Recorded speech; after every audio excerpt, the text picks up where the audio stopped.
conversation and let you guys chime in when you want. So let me kind of go in order of what I'm seeing. So I have one here. What leverage does the tenant have in renegotiating leases, rent increases versus asking rent or staying at the current lease rent? This is probably one of the biggest issues. I'm getting an email from a potential new landlord or tenant daily asking me what can I do under the circumstances to A, not pay rent, B, renegotiate my rent, or C, break my lease. And the problem now is that New York State, not a problem, it's a good thing under the circumstances, but New York State put a 90-day lock on evictions. So with that lock, some tenants are using this in an opportunistic manner, where I got an email yesterday where the landlord said, I know the tenant has the money to pay their rent. They're still employed. They have a high income producing job. They just don't want to pay it. They're taking advantage of the situation. You're unfortunately going to have that. At the moment, take whatever rent you can take as a landlord, track the deficits. And to be honest with you, at the time when the world goes back to normal, if the tenant doesn't come up with a payment plan or become current, you can then, go to court and try to file an order for eviction. But at the moment, there's nothing you can do. Courts are locked on this. If anything, if the tenant is actually, suffering some financial hardship, rework the payment plan and with them, re-amortize the rent. Again, maybe take 50% during this time period and then phase in the balance on the back end of the lease, the last remaining months. So that's question one. An interesting question I got here that I like is, what do you think the re-entry will look like into the New York real estate market? Is it too soon to anticipate the new reality or not? A lot of us are of the mindset that if, you hear this phrase in the news all the time that, this is going to be a V-shaped recovery where we've had a sharp drop and we're going to have a sharp rebound. I'm personally of that mindset because prior to this pandemic taking place, all the fundamental factors were leaning in our favor for a healthy real estate market. Activity was picking up, interest rates were low, stock market was doing very well, unemployment, and a lot of that's partially negated by this. So when I go through those factors, the positive from all this is that rates went down even further, which none of us anticipated. And they're not going up anytime soon. Rates will remain low at least through the balance of this year. That's great for our market. The stock market took a huge hit. We're back, S&P's above 2,800 today. That's technically bull territory. So if we're approaching bull territory in the middle of this pandemic, I'm not an economist per se, but that would lead most people to believe that the economy and market will be in a healthy position once this is all over. Unemployment, I think that's going to be the hardest one. Unemployment right now is, I think, 25% of the country at the moment is unemployed. A large part of the health of the market will be what percentage of those people were furloughed and hired back. That's going to be, I think, the biggest sticking point for how fast we go back to normal. But I think in general, once that this is over, there's a lot of you guys can speak to this better than me.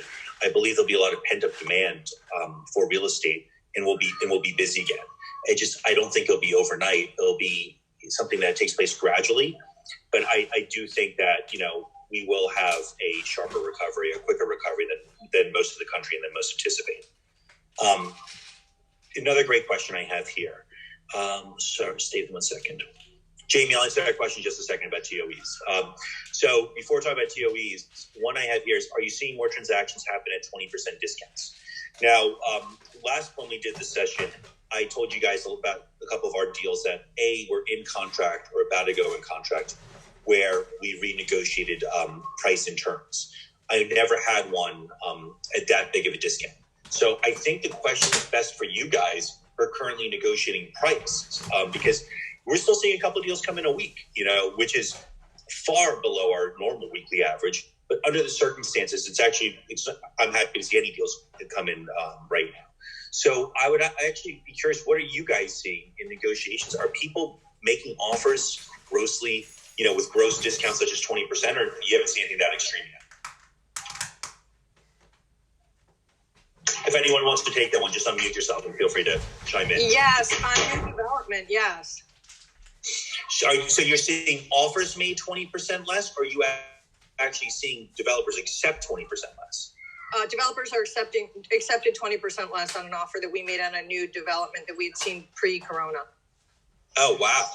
Wow. Yeah. See, you guys see this before I do, because if you get an accepted offer, I don't go back and look at what was the original asking price. So I'm really glad you're saying this, because I'm only seeing it for deals where we were already involved in negotiating. So that's that's a huge, huge number, 20%. To be honest, for us, it's actually a good thing, because it means that activity is going to still take place, right? Like if developers are willing to make concessions of that magnitude, that will drive demand. There are people out there who are still interested in buying, and I'm stunned personally to hear that. I think it all depends on their inventory, and so they had some inventory, so it made sense for them just to move product. Yeah. Look, someone's emailing in the message chain. Are you comfortable saying which project? I understand if you're not. Oh yeah, no, because it's not about not telling a secret. It's because I'm superstitious, and we don't have executed contracts. Maybe next week at this time I will. Yeah. Okay. Or they can email me. They can email me separately. Monica Webster, Douglas Elliman. Okay, cool. Whoever, I don't want to say who asked the question, but in the message chain. Yeah, I'm kind of superstitious, but we can dance around a little. You can ask me questions, and I can say yes and no. Only now, let me ask you this, Monica, was the advertised price reduced, or did you negotiate down 20%? We negotiated down 20%. Wow. Well, it's not that shocking because they have inventory and they want to move. I mean, this is scary, and we didn't know when it was going to end. Right. How many units are in the building? Oh, I don't have any of that memorized. I'd have to take a glance on my computer. Okay. But it's pretty new. It's pre-construction. It's not done yet. So there's, a lot of conversation that goes into it. Yeah. Wow. Now, has anybody else in the chain, in the group, has anybody else had any discounts similar to that? Yeah, I did. Do you mind chatting about it real quick? Without you don't have to give addresses, but just in terms of price point, what percentage was negotiated versus what percentage was actually reduced from the asking? We may have lost that person. If you do want to chat, you just have to unmute yourself before doing so. I was just going to say they probably have a struggle unmuting. It's in the bottom left-hand corner if you're on your cell. Okay, can you hear me now, Pierre? Yeah, I got you. Okay, it's Maura Giles Corcoran. We had a contract out right when this was happening, and then I had the seller and the buyer said, "Oh, we'll sign the contract with if you give us $30,000." But still, to the seller, $30,000 was a lot of money. And he said he would sign it the next day, and he never signed it. So, I mean, as much as the seller was trying to accommodate and get this deal done, the guy had no integrity. So it just fell apart. So that was my sad story. Mm-hmm. There's going to be a lot of those now, Yeah. Pierre. Yeah. It's Sean Turner. I'm just so interested because I believe the project Monica was talking about is, you said it's a new development. It's their pre-construction. And it's very interesting because if the developer is negotiating that much now, they're going to have a hard time when the market picks up getting their numbers back up again, because word really travels. And then also when you go to close, you've got those numbers on record. So yeah, but we all know there's clever ways around a lot of the 20%, and then there's floor level play. There's all sorts of different things that can get documented in different manners. We all understand that. Well, that's something we've been talking about, but I know that there's ways of doing credits at closings, and and if it's a high price point, there's only so much you can do. So maybe it was a lower priced property.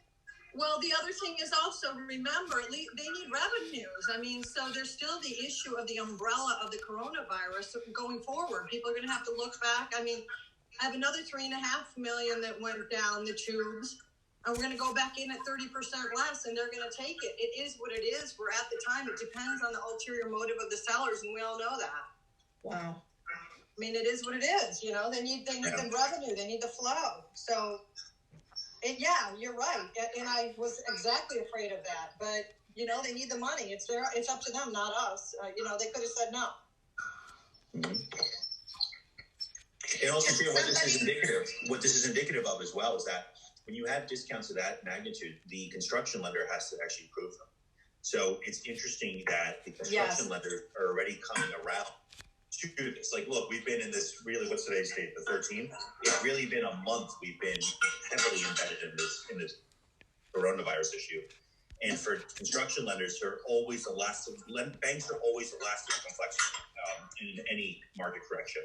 It's interesting to see. I mean, to Monica's point, it all boils down to how many units are on the market and what was in contract prior to this happening. If you have a tremendous amount of inventory, you don't have much of a choice because the impacts of this virus are going to be lasting for a long time, especially, I think, in the new development sector of the market. Every sector is going to be different, but new development, sales weren't strong to begin with prior to this happening. This is not going to help. But there's also forgiveness of loans all over the place. So I'm sure construction loans there's going to be a pose for them to be forgiven in some extent or lower interest. I mean, it's all going to trickle down. I mean, people are getting no mortgage loans, all of us, for our teams and everything. Keep in mind, Sean, construction lenders, it's different. When you're talking about lenders for home ownership, there's more flexibility, and I guess you can use the word sympathy in that regard. Construction lenders could care less. It's really going to be what's in their best interest to preserve their capital, whether it's restructuring of debt or taking over a project. A construction lender may be more inclined to take over a project than forgive debt. So that's why you're seeing in Monica's situation where the lender approved such a deep discount, because they'd rather preserve as much of their capital as possible than be in a position to start forgiving debt at this point. Yeah, remember, we're not even sure how much further until we can show. Oh, guys, I mean, this is someone who saw it almost a month ago now, I mean, we're not sure. The hope is coming, but it's not here. We don't even know when we're going to have a showdown. Well, that kind of leads me to our next question, which is a great question. What do we think the precautions and procedures will be when we start showing properties again?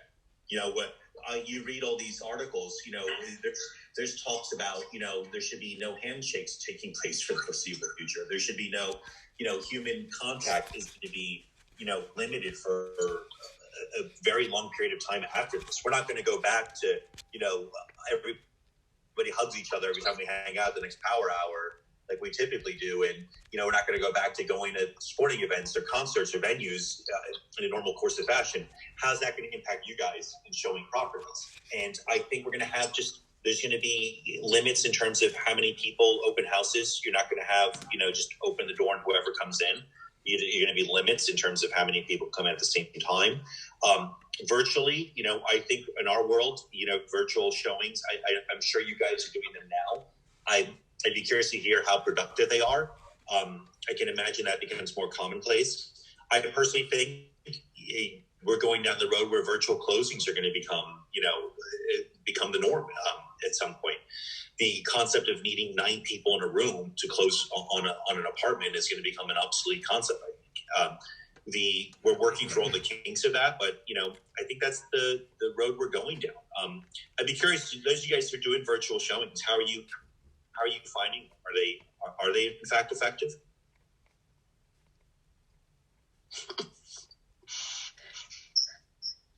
I feel like somebody's about to say something. Pierre, I'll just add in from what I've heard in, let's say, virtual showings for new development. What I've heard is the deals that have been struck were deals that were already in play before this happened. And people had already seen whatever there was to see. I have heard that there are some virtual showings that are helpful, but I haven't heard that they're new deals that have come about with only a virtual showing. But I'm also very interested because I have a couple of rentals that as soon as I can, I'm going to get in a virtual tour. Understood. I have, there's a really good question here on the list I want to make sure we cover before we opening up the dialogue again. So someone said, I have 2 condo listings with tenants in place until June. We don't want to renew them for a full year, but also don't want long vacancies should the market not rebound for a while. How are people proceeding? Are some condos open to 3-month lease extensions? So this is a tough one. I was dealing with this. Unfortunately, our transaction died, but I was dealing with the exact same issue where we were negotiating a deal my client, I was representing the seller, had a tenant in place till August, and we weren't supposed to close until towards the end of the year. And my client was worried that if this deal fell apart and they did not renew the lease in some form, it's a tremendous loss of cash flow. It was at least $12,000, $13,000 a month.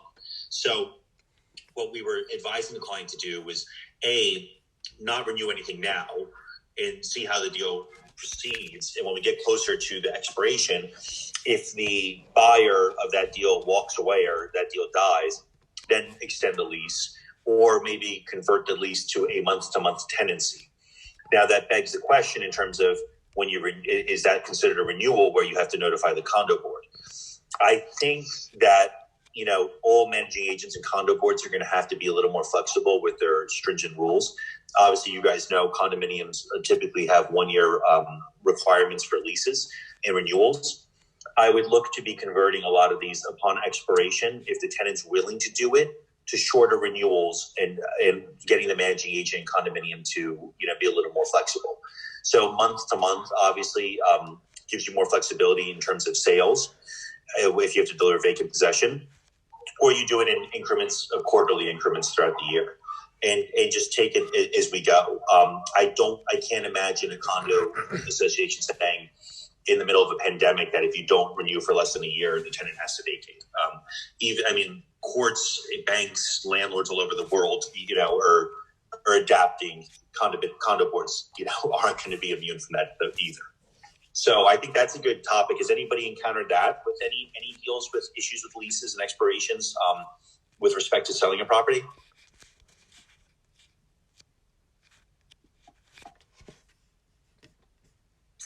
Yes. Hi, Lydia says with Corcoran. Yeah, I have a couple of tenants in place, and they're asking to go month to month because they can't move. And one of my questions that I mentioned is that the buildings are not letting the movers come in, even though movers have just been considered essential. So I was just wondering how everyone was dealing with that issue, the moving. If people are closed or with tenants in place as well as without. Our office hasn't had any closings where I had one recently where we had this issue come up and we offered to the buyer to close with the tenant in place and assume the tenancy. Most buyers aren't going to want to do that. They're not going to want to, if you're buying for the use of a primary occupancy, you're not going to want to assume the risk of being a landlord. So albeit, movers are deemed to be essential workers, buildings don't want movers coming in, and they're not going to anytime soon. So if you're required to deliver vacant possession, you don't have a choice but to extend the term of the contract in the closing date and convert the tenant to month, because the tenant can't get out if they want to. That's the problem, and I don't blame the buildings for doing this. With everything going on, why would you want, dozens of movers coming in and out of your building on a monthly basis? So it's just a matter of if that's the case and the buyer won't close with the tenant in place, nobody has a choice but to extend all the requisite dates. We just had this take place. It's Monica Webster at 25 Sutton Place South, and we had a lease back in place.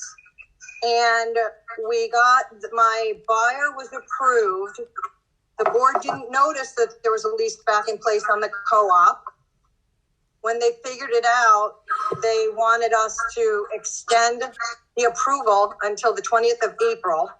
Our attorneys said, no, we already have, it started to get a little bit legal because we've already had an accepted buyer. Long story short, what ended up happening is the seller asked the building for the president of the board for forgiveness and allow them to move out, and they're moving out by May 7th. So that's what happened and just took place. It's going on today, but it ended up that the building does not allow it, but that the current homeowner, that is the seller, asked the president of the board to make a concession under all of the circumstances. Yes, you got lucky there. Yeah, we've had this same thing at 1192 Park, that they are permitting move-ins and move-outs provided appropriate precautions are being taken in order for these deals to close. Otherwise, they're being held up.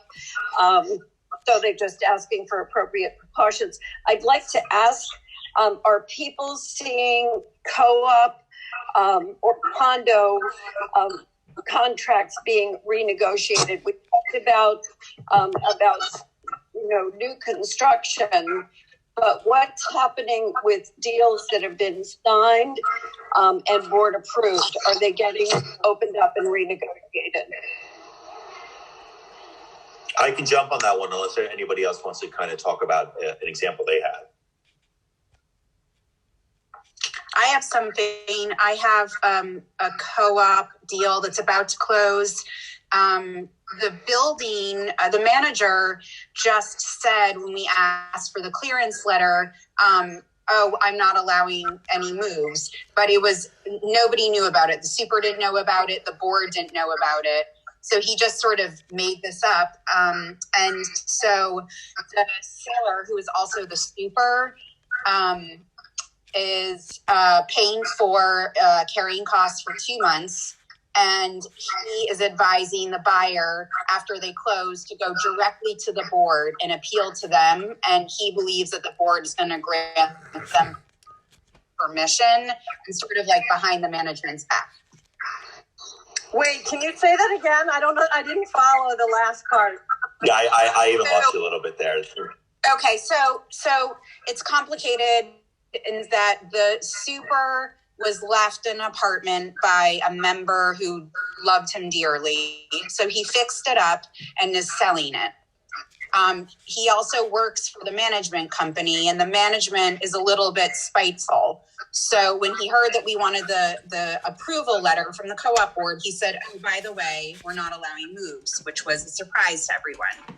So the board was going to go to him and say, hey, we never had a discussion about how we're going to handle moves.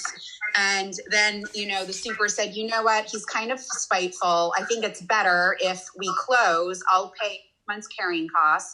We'll close. And then the buyer should go directly to the board and ask them directly for a concession in this, and that they will move in. And according to the board president, they're going to allow that. Yeah.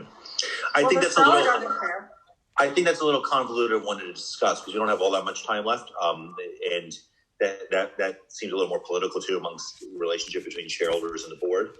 But I wanted to bring up one topic, which was previously asked after our last session about what are we seeing banks do with loan commitment letter deadlines and rate lock expirations.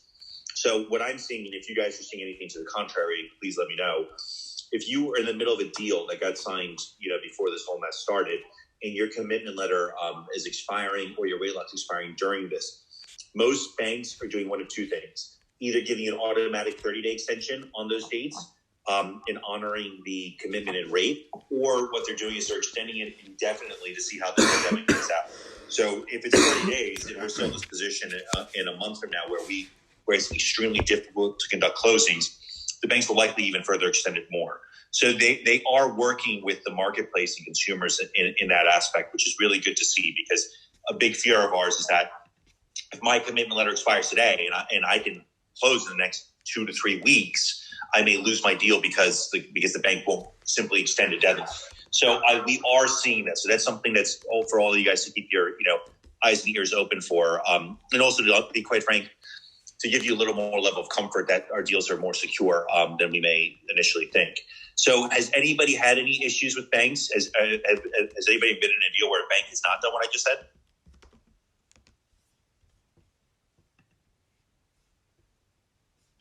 All right, good. That's good to hear. So one person sent a message on the bottom, which I want to talk about because this is something I'm also getting asked a number of times a week, about people who really want to push to close, and whether can we send time of the essence letters out right now, and how do we, enforce a closing date during this issue? The short answer to that, and I believe we touched upon this in a prior session, is that you can. Courts are just starting to reopen now and hearing very limited cases. So the threat of a time of the essence, if I got TOE letter right now, I'd laugh. I would throw it in the garbage. Normally we have a formal response. I'd probably send a text.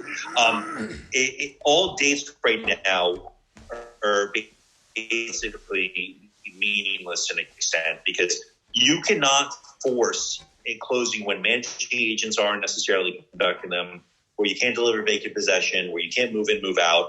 And during a crisis in reality.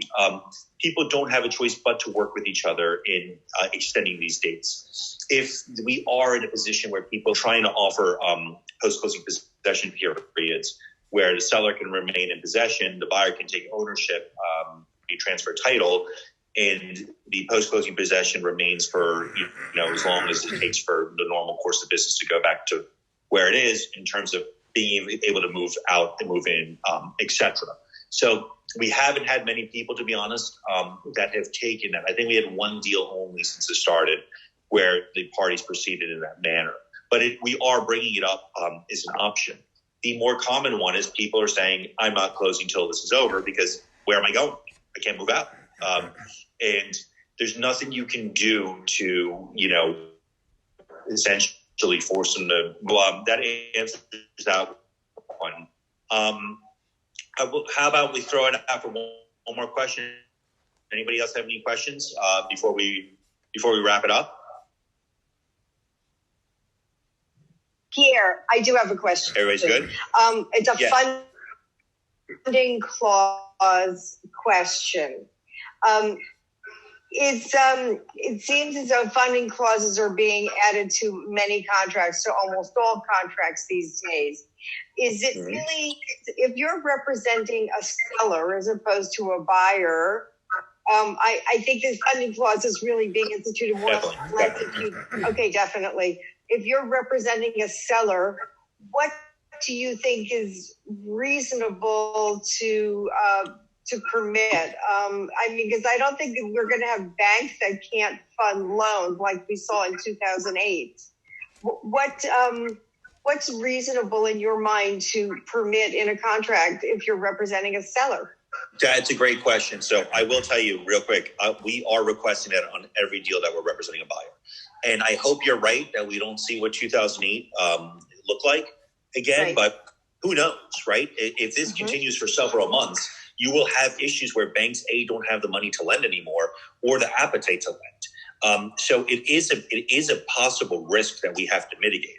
Now, if I'm a seller, what we're doing is that we're limiting the funding contingency to any issues specifically coming from the coronavirus. So if banks cannot lend because the virus causes an economic collapse or lending issues for the bank, we're conceding to the contingency in that regard. Because in reality, how don't you right now? Like if you're a seller, first of all, you're a seller and you're about to get a deal in contract, you should be extremely grateful, right? Like, I mean, if you can, what are you doing with your property for the next 4 weeks in this market otherwise? So the risk to the seller is that, okay, I go into a deal and the deal falls apart in, 30 to 60 days. Why not take that risk as opposed to just sitting on the property doing nothing, right? And if you do have an aggressive seller, maybe there's some penalty for the buyer where if they have to exercise that funding contingency, they cover the seller's carrying costs for a fixed period of time as opposed to losing their whole deposit. But, those are the ways we're doing to mitigate the risk to the seller to flip it over to that perspective. When you say coronavirus related, are you talking about that the buyer can walk if they themselves have coronavirus, but other than that, they're obligated to close? I mean, what can we, I'm sorry. Only if it impedes the bank's ability to fund the loan. That's it. Not if the buyer loses their job, not if the buyer contracts the virus. Only if banks end up having an inability or roadblock to lend because of this. Okay, I mean, I have, if you don't mind, I have a situation right now where the attorney put in a clause that if we're all sitting at the closing table and all of a sudden the bank, the loan will not be funded, that therefore the buyers can walk and get their deposit back. Mm-hmm. That's a general one. So if I'm the buyer, I'm proposing that in my first round and I'm seeing if I get it. So that's just a general funding contingency. If I do not get it, then we're revising it in terms of what I said. If I'm the represented seller, I'm automatically trying not to make it so general to limit it. I got a sponsor to agree to this 2 weeks ago, and I believed Anna and Heather, tell me if I'm incorrect, I believe I emailed you our actual language the sponsor agreed to for the coronavirus contingency. So we carved it out in a new development. I mean, when have you ever seen a developer consent to a contingency of that nature? They barely even consent to mortgage contingencies. But it is becoming something that everybody's going to have to be comfortable with, probably for the balance of the year, if I had to guess. Pierre, were these the bank's ability to fund the loan? Mm-hmm. Okay. Pierre, was this contingency through to the closing period, or was it for a 45-day period? To closing. To closing. Wow. The fear is because who cares about the commitment, right? If I get a commitment in 30 days and we're still living through this, and come September, the impacts of this are still being felt throughout the marketplace, and the economy crashes, the stock market crashes, banks suffer a huge financial detriment. The commitment letter won't mean anything. I need to know that the bank can actually bring the money to the table. But right. At the same token, that's why we try to, negotiate in different phases in terms of a general one a little more limited, and also to try to, if I'm representing the seller, I want to make sure that I'm taking away the buyer's ability to manipulate this to get out of a deal in the future. So that's why, we'll require a letter from the bank stating exactly what the reason for failure to fund is, so we can mitigate that risk. None of this is foolproof, but we're doing the best we can, in this marketplace. Hey, Pierre. Yeah. Are you guys providing any? I'll say this a little differently. Are you concerned about there being bank bias, given everything you just talked about? So having a buyer that is presumably borrowing from what is not to be deemed a tier 1 bank. And then are you also so if you encounter a buyer in just that circumstance, will you be encouraging them to seek financing from elsewhere to, I guess, better guarantee their seat at the table? Yeah, I mean, that's a great point. You want to make sure that you're going to the most reputable and financially solid banks that are in town. But I mean, look, at the end of the day, they're not immune from this either, right? So it mitigates your risk to an extent. If your client's going to God knows what lender through a mortgage broker that, isn't one of the 5 big names, I'd be more inclined to, entice, buyers to go to your First Republics, your Bank of Americas, your Wells Fargo's, the ones that are more financially stable. One point I also want to bring up as well before I forget, I don't know if you guys got our email blast that went out at 9 a.m. this morning. The IRS, for those of you guys who are involved in 1031 transactions right now, IRS extended all deadlines to July 15th. So if you had any deals that had a deadline between April 1st and July 15th, the IRS is automatically extending the 1031 deadline to close to July 15th. So that's a big one for people who may be in the middle of a 1031, because a question was, how the hell am I going to meet my deadline, in the middle of this, in this mess, if I have to close next week? And, it's clearly not feasible in a lot of circumstances. So that's been some good news that came out recently. Cool. Well, guys, if you guys have any more questions, like I said, we're going to be doing the weekly CEs on Tuesday. You'll get notification of that. I love these Q&A sessions. So whenever you guys want, just email Anna. I'm more than happy to schedule them whenever. And if anything comes up in the meantime, email me directly. I'd love to, hear what you guys are seeing. And, you guys know I'm always around for, as a resource. So thank you guys. Nick, Anna, thank you for setting this up. And our pleasure. Everybody stay safe, and hope to talk to you guys all soon.